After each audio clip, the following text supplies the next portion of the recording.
recovery still in Florida and Texas because of the hurricanes, and now the president also going to Vegas this week. So shouldering a lot, and so we're going to continue to talk about that. We have former White House Press Secretary Ari Fleischer. He is standing by.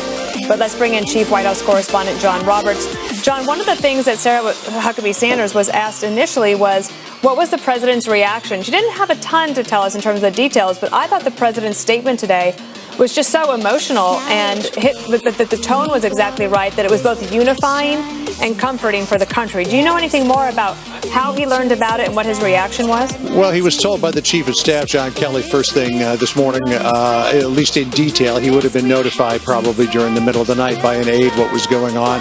And oftentimes the president is woken up. We don't know in this case if he was woken up with it, but I imagine that he would have been. And then Sarah Huckabee Sanders came out, and Dana, you've been in that position before where there's been some sort of national tragedy, and as the press secretary, you come out and respond to it.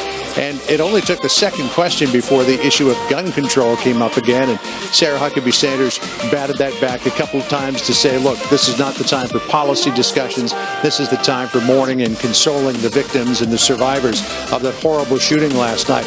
The president issuing a proclamation earlier today in honor of the victims of last night's shooting, 58 now in total, ordering that all flags at the White House and in federal buildings and military installations and ships at sea be lowered to half-staff or half-mast, as the case may be, in terms of the ships until October the 6th. Then there will be a moment of silence on the south lawn of the White House in about 17 or 18 minutes' time.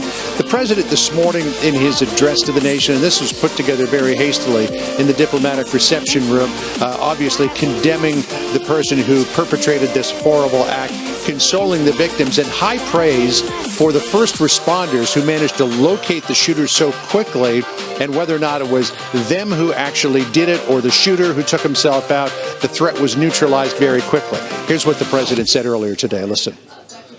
To have found the shooter so quickly after the first shots were fired is something for which we will always be thankful and grateful. We call upon the bonds that unite us, our faith, our family, and our shared values. We call upon the bonds of citizenship, the ties of community, and the comfort of our common humanity. Our unity cannot be shattered by evil. And the president very early on Wednesday morning will be headed to Las Vegas. He wants to spend as much of the day there as he possibly can. I imagine he's probably going to have a wheels up time sometime before 7 o'clock, which would likely get him there sometime around the 9 o'clock hour, Dana, which would allow him a lot of time on the ground in Las Vegas before heading back. The president did suggest that he might be there longer than a day. Sarah Huckabee Sanders was asked about that during the briefing. She said the plans right now are only to have him there on Wednesday. And again, that moment of silence coming up in the South Lawn, led by Melania Trump and the president in about 15 minutes' time. Thank you, John. We will take that moment of silence live. We appreciate your reporting.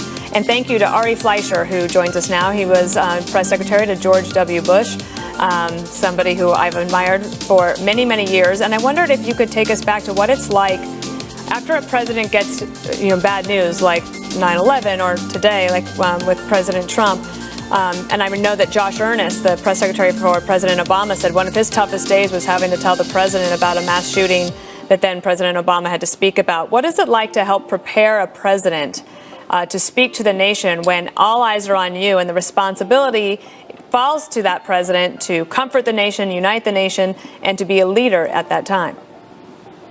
Well, it's tough. It's tough because of the facts on the ground, the suffering that people are going through, but it's the duty of a president when